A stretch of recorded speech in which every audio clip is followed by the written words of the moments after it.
Tonight, you'll open the fridge, grab whatever you want, and never think twice about it. But for 99% of human history, food wasn't a choice. It was a war for survival. People didn't eat because they were hungry. They ate because they had no idea if there'd be food tomorrow.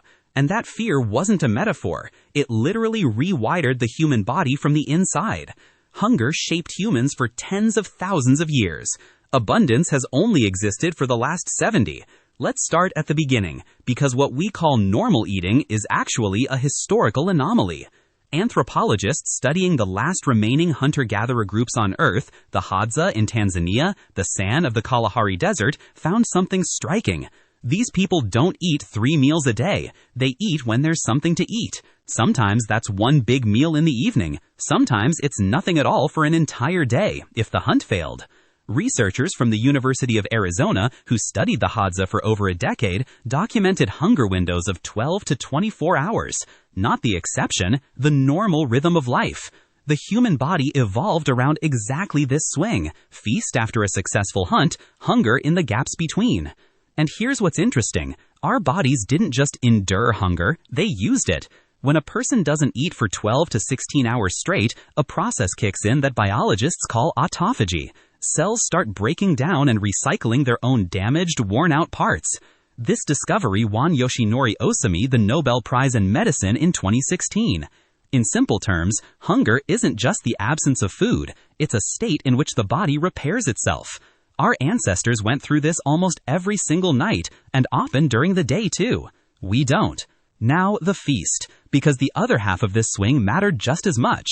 Historian and anthropologist Marvin Harris, studying rituals among tribes in Papua New Guinea, described a phenomenon he called feast economics. When a hunt succeeded, a boar killed, a big fish caught, the tribe didn't ration it out over a week. They ate almost all of it in a single day, sometimes in a single night. It looked wasteful, but it was actually brilliant. Meat spoiled fast, there were no refrigerators, and a body capable of absorbing a massive amount of calories and fat in one sitting had a far better chance of surviving the hungry days that followed. The feast wasn't greed, it was the only storage method available, storing it inside the body itself. And here's where the science gets genuinely strange.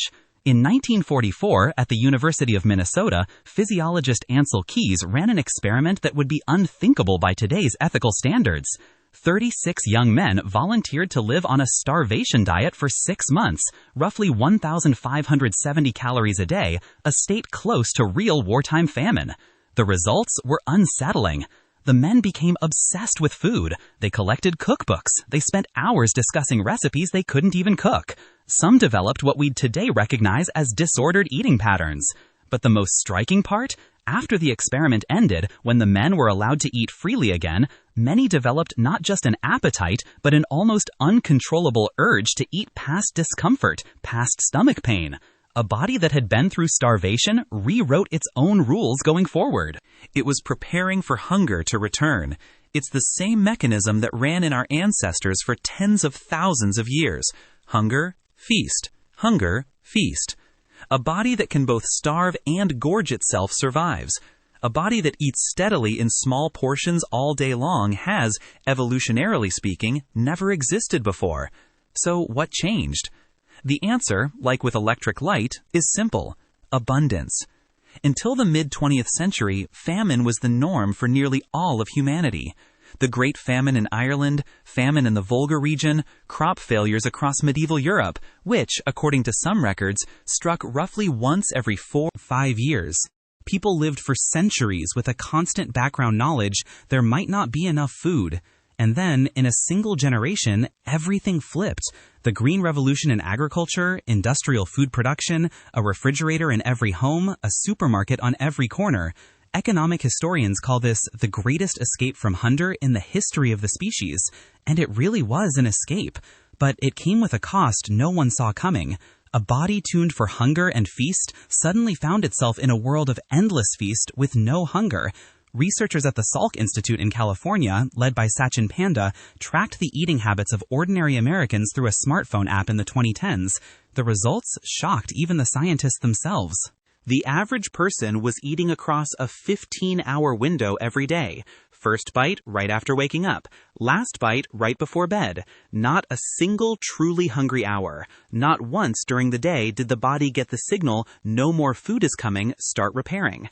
Panda called this state metabolic jet lag, the body living in a permanent twilight between eating and digesting, never fully entering real hunger or real satiety. And here's what's interesting. When Panda's researchers asked some participants to simply narrow their eating window to 10 hours a day, eating only between 8 a.m. and 6 a.m., for example, without changing the food itself, many of them, over 12 weeks, lost weight, slept better, and saw their blood pressure normalize. Not because they ate less, because their bodies finally got what they'd been asking for tens of thousands of years, a real break, a real boundary between hunger and feast. We call this intermittent fasting and sell it as a trendy app feature. But really, we're just rediscovering a rhythm our ancestors never lost, until we gave it up ourselves.